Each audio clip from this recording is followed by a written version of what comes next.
living.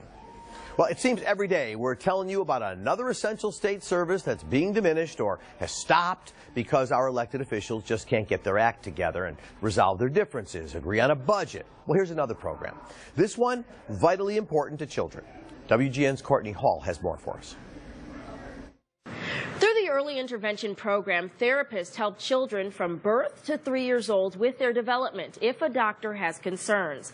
But now, with no budget in place, paying for the state program has been really inconsistent. Therapists have waited months for payments. Some are even leaving the business, and a program that helps many families is now in jeopardy. There you go. When Andrea Stumeyer left the hospital with her son DeAndre, she knew he'd have developmental issues because of a brain condition. My baby was doing nothing. Like, he was doing nothing. Not sitting up or rolling. That's what made him eligible to see early intervention therapists. They showed me how to sit him up so he can have his balance. Shoot the ball, shoot the ball. In fact, she gets visits by 4 different types of therapists spread throughout the week. Physical, occupational, developmental, and speech. Each session lasts an hour. These are my angels. But right now, businesses employing these highly educated angels aren't getting reimbursed from the state in a timely manner. We never exactly know when, how much we're actually going to get paid. Elizabeth Urso and Claudette Bravo own Kids on the Grow. Usually they receive $72 from the state for each home visit a therapist makes. Those home visits are 75% of what they do. And they had been working for months, not getting paid since the new fiscal year started in July. It's just the money's not there anymore. They've had to lay off workers, 2 people quit, and they had to take out a few loans just to stay afloat. There's no guarantee of the future of this program. A scary thought, not only for the future of their business, but also for the kids. We see a lot of children born prematurely, sometimes as early as 24 weeks. We see children with speech and language delay. Kids of all income brackets take advantage of this program with varying challenges.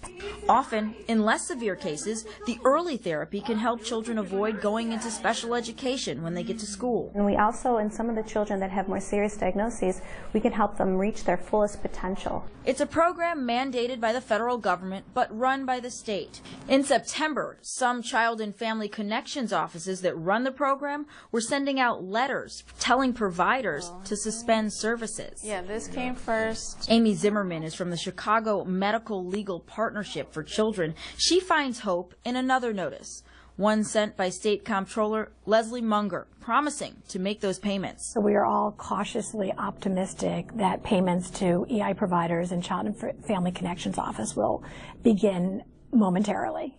Zimmerman says 36,000 children get evaluated, and of that number, 20,000 go on to receive further therapy. Last year, the budget for the program was about $87 million from the general fund.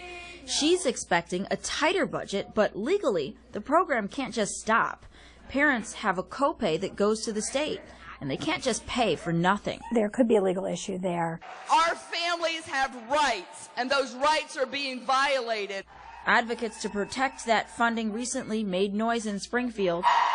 And on this day, that promised money was released to therapists from the state comptroller's office, almost getting what's owed up to date. Even though money is coming, places have closed. There are families with no service. The problem with what they did is even if they start paying right at this moment, let's just say they start making payments, the damage has been already done. And with no state budget in place, parents worry about the future. I love the women so much because they didn't give up. They kept going with my baby.